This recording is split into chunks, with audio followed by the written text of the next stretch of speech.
What's going on, people? We are Tottenham TV, back here for another episode of the 5 takeaways, where we're going to take a look at the 6-2 win over Leicester at the Tottenham Hotspur Stadium and see what 5 things we can take away from the game.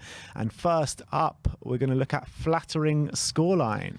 Obviously, we won 6-2, and on paper, it seems like a very convincing win, and another battering for Leicester. But the stats definitely tell another story of how the game went, and I think anyone who watched the game can definitely say it probably wasn't the most dominating 6-2 victory you've ever likely to see. Leicester had 19 shots overall to Tottenham 16. However, Spurs did have 11 on target to Leicester 7. The XG for both sides, Spurs had 1.99, Leicester 1.59. So Spurs slightly edging out the XG. We had a 1.9 assist and XG and scored 6 goals. Yeah, exactly. Massive overperformance on the XG, thanks mostly because of Son. And Spurs had 3 big chances, with Leicester having 2 big chances throughout the game. So it was actually a lot closer in stats-wise. And I think for the first hour, you definitely got to say Spurs were definitely, it was definitely a lot more even, but for sure, in the last half an hour, that's where the difference came. Yeah, and in the last half an hour, we were so dominant, playing such silky football as well, with nice passing moves, pass and move. And it's just frustrating after seeing that for the last half an hour, why we're so sluggish, and especially in the first half of games. And it seems to be a constant theme going on, but I think you've got to give credit to the team and for Antonio Conte for changing things and becoming so dominant as we were in that last half an hour. But it's still worrying, especially seeing that first hour of the game yesterday. Well, one thing in terms of our overall performance this season, to contextualise what fans are seeing defensively, we're 15th in the league for shots conceded, in terms of we've conceded like the 5th most shots. But when you look at expected goals per shot, we're the best in the league. We're the lowest. So we do concede shots, but the quality of those chances are the lowest in the league. So yeah, we're in that sense, we're still very difficult to score against. And that's all down to Antonio Conte and the way he sets us up, the way he has provided a structure to the team and to the defence and the midfield to not let those really good chances come up against us. So you've got to give credit to him for that. But let's move on to our second takeaway, and that is classy Bentancur. Yeah, and it was a great performance in the end from him after it wasn't the best first half, not from the whole Spurs team, but also from him. But he really turned on the star in that second half, and the numbers speak volumes for what a brilliant performance it was. 2 key passes throughout the game, 2 shots, 1 dribble, 1 defensively as well. He was brilliant. 4 interceptions, 3 tackles, and he won 4 of his 6 duels as well, and capping it off with his first goal for Spurs as well. So a really strong second half performance from Bentancur. Very happy for him to get his first goal on a Tottenham shirt, and hopefully there's more to come, because I really believe he doesn't do enough for what his quality is in offensive terms. And I think defensively, I've never had an issue with him really.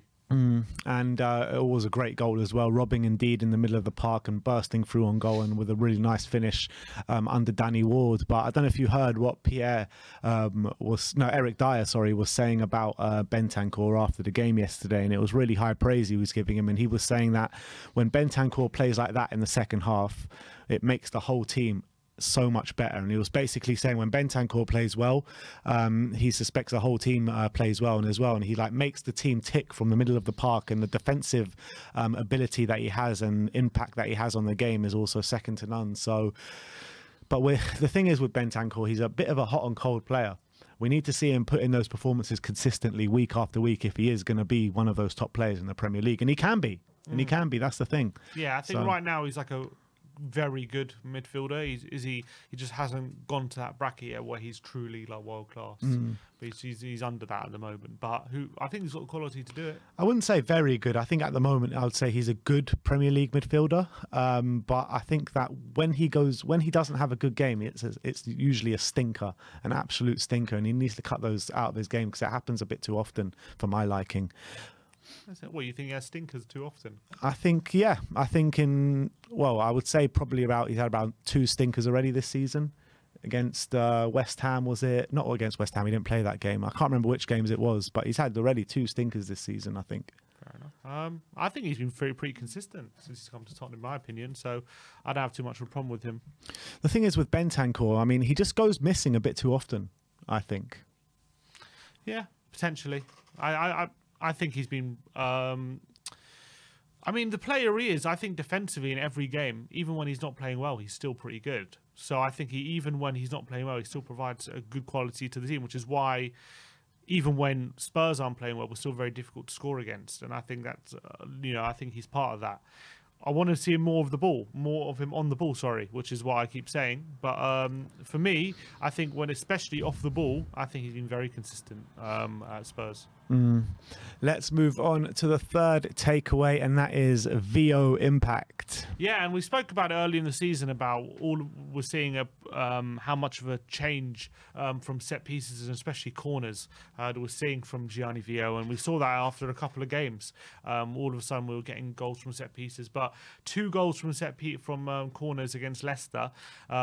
2 clearly as well worked routines. One of them was a short corner to Kulusevski to the back post. The other one was a flick on at the near post from Dyer to score. And that takes our total this season from goals from corners to 5, which matches our total from the whole of last season. So after 7 games this season, we've matched our whole total from the last season in goals scored from corners. So that if that doesn't go to show what an impact he's making, I don't know what does. Yeah, absolutely spot on. And I think yesterday, especially in the first half, it seemed a bit like corners were like penalties yesterday. I mean, the 2 went in. Then Davinson Sanchez had one against the bar where made a really good save from Danny Ward. And there was also one that had a disallowed goal from Davinson Sanchez as well. So 4 really strong corners in the first half yesterday. But I do have to caveat that with Leicester being absolutely shocking from defending set pieces as well. But having said that as well, that you can see as well that the amount of goals that we're scoring from corners, it's not just down to Leicester being poor, but we're also very strong at it as well. So Leicester have been so poor from defending set pieces in the last year. I think they brought up a stat on Match Today. I can't remember how many they conceded, but it's the most in the league. Yeah, that was it. 19, yeah. So yeah, that was number 3. Moving on to takeaway 4, and that is back with a bang. And that is Heung-min Son, who obviously took 13 minutes and I think 26 seconds to score a second half hat-trick in what was an amazing return to form for Heung-min Son.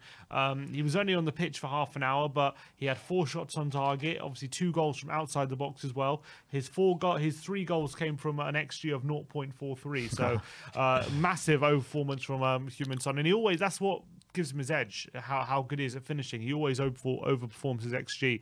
And in fact, with those 3 goals, he's now overperformed his XG for the whole season. So he's got an XG of 2.43 so for the whole season. So and he becomes the first player to score a hat-trick off the bench since 2015, and that was Stephen Naismith against Chelsea. Naismith. Oh, I thought the last one was Lukaku for West Brom. No, that was 2013. Oh, that was 2013. So 2015, Stephen Naismith came on against Chelsea, against Mourinho's Chelsea, and scored a hat-trick for Everton, amazingly enough. But there you go. Brilliant hat-trick as well. You got to say, you don't see hat-tricks as good as that, do you? Very often. So brilliant from Heung-min Son. Yeah, it was just a header away from the perfect hat-trick yesterday, wasn't he? And one with his left foot, one with his right foot, and those 2 finishes were just so sublime. And you could see after the first goal, the whole weight of the world lifted off his shoulders, started playing with a bit more freedom, and you could see what it meant to the fans as well with their reaction, seeing Sonny bang those in. And it was just like, as soon as Sonny scored yesterday, it turned to a bit of a party atmosphere at Tottenham Hotspur Stadium yesterday, and it was so good to see. And what other players in the Premier League are capable of scoring both goals with 2 feet like that? At that quality. At that quality. Yeah. One with his right foot into the top corner, then curling it with his left foot. I don't know another player in the Premier League who's capable of doing it to that extent. Maybe De Bruyne, even that. I don't know if he has the finesse with his weaker foot that Son does. No, I think Sonny is a level above. When you're talking about someone that is as comfortable with his right as comfortable with his left, I mean, there's no player in the Premier League, I think, that can do that. But let's move on to the last takeaway, the 5th and final one, and that is match-winning switch. Yeah, and this was you might think it's the Son one, but it was actually the one in the 70th minute where Basuma comes on the pitch. If you take a snapshot of the XG at that moment after 70 minutes, Leicester are actually winning the XG at that point, 1.59 to 1.332, I think, in Leicester's favour. And we're obviously 3-2 up. we're still kind of struggling to close the game out. Leicester still creating chances, but once we made that switch, the game absolutely flipped. We then gained about 0.5 xg compared to Leicester, who didn't barely gained any xg after that.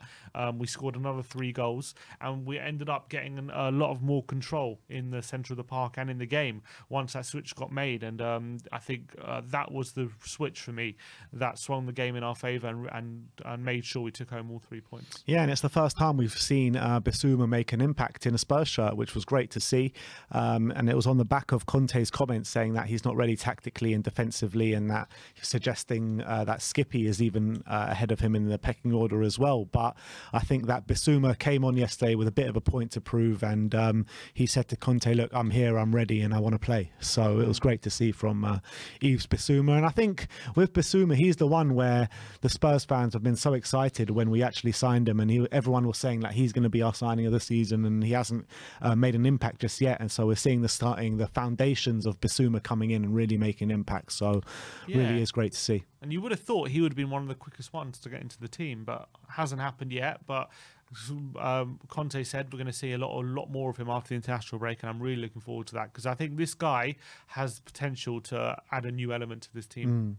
Yeah, absolutely. We haven't even seen Skippy yet either. And, you know, remember how strong Skippy was for us last season before he got that big injury. So we've got 4 midfielders now, really competent midfielders. So that midfield, right, if you play a 3, any of those 3, it doesn't matter who it is, very strong. 100%. Even a 2. But anyway, that is our 5 takeaways from the 6-2 win against Leicester. Let me know in the comment section below if you agree with our takeaways. If you don't, let me know your takeaways in the comment section below. Like, subscribe and comment. And as always, come on you Spurs.